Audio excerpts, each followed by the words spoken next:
Welcome back, sports fans. Today we're talking with CMU pitcher and designated hitter Ellie Smith. After a magical sophomore season that saw her named the RMAC Player of the Year, Smith has her sights set on bigger and better things moving forward. For KRX5 News, I'm Antonio Clark. Hope you guys enjoy. Awesome. So you're the RMAC Player of the Year. What was it like to receive that honor? Oh, it was awesome. I mean, I wasn't expecting it because this was kind of just a trial run for me since I'm a transfer and everything. But just getting that, it was awesome. It just was validation that I could, be a good player, and it gave me confidence to be in postseason, and it was great. Where'd you transfer from? Cal State San Marcos in San Diego about a year ago. So. Do you mind telling us why you transferred?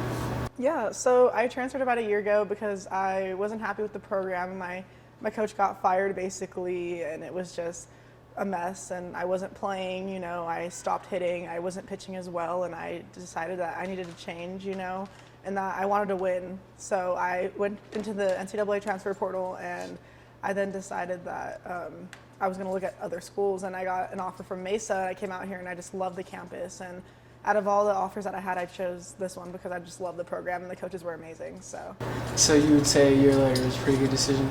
Oh yeah, probably the best decision of my life. I had another offer from UND, which is University of North Dakota, and I'd say besides these two, Mesa was the best choice, and I think it was the best fit for me as well. So you guys had an amazing season. It came to an end this weekend, but still one of the best seasons in school history. What do you think separated this team from other ones of the past?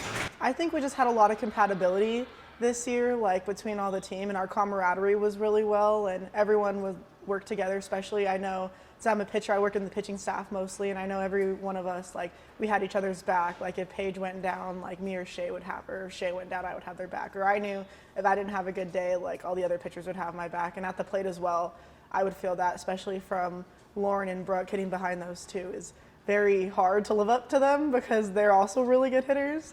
But I knew that if I was down, that Allie was going to pick me up, or Lauren was going to pick me up the next at bat, and then I would move her over. So just having that, I got your back mentality, I think really helped us get through postseason. You guys are returning a lot. You guys only lose Brooke and I forget Stottle. Sarah Stottle. Sarah Stottle. How much better do you guys think you can be next year? Returning, your main core of people.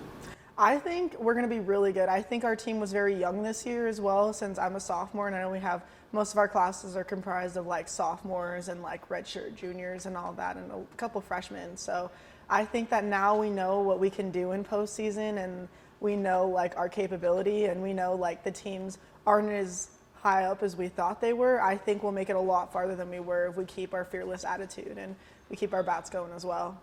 Heck yeah. Speaking of Paige, she won Pitcher of the Year. You're right. A pitcher as well. Do you guys have a little bit of competition? You won Player of the Year, but would you have liked to? Do you guys compete a little bit? In a team-friendly way? Yeah, I think we definitely push each other to be the best we could be. I know Paige is more of our starter because she's a really good starter, and we're both very different. So she's a rise ball pitcher and I'm a drop ball pitcher. But I feel we definitely have that competition where we push each other. Hey, I'm not a strikeout pitcher, but I always tell her in the bullpens, I can get more strikeouts than you in this game. And she's like, no, you can't. So just little competitions like that. But I think mostly we just know our roles a little bit more since Paige starts all the games. And then I know I can come in right behind her. And if she can't finish it, I'll always finish it for her. So, and then if I get a start, it's a bonus, So just having that compatibility with each other, I think really helped us make us successful through the season. So you're receiving a ton of accolades right now. They're going to keep rolling in. You're going to get that All-American nod, I'm pretty sure. Oh, I hope so. That would be a dream. I'm pretty sure you're going to. What's the next step for you? Can you reach another level? You are only a sophomore. You have 2 more years to play. What's the next step for Ellie Smith? I think just keep working. There are some things I didn't get Player of the Year for the region. So there's that, keep pushing to be better for my team and more, because toward the end of the season I was in a slump a little bit. So just being more consistent in the lineup, figuring out how to pitch and hit at the same time, I think would be a huge thing for me, and just ultimately getting more innings in the circle and just being the best I can do for this team, just throwing the ball down and hitting the ball well as well. So there's also records I have not broken yet. So I came close this year, but I've not broken. So that's also a bonus for me as well.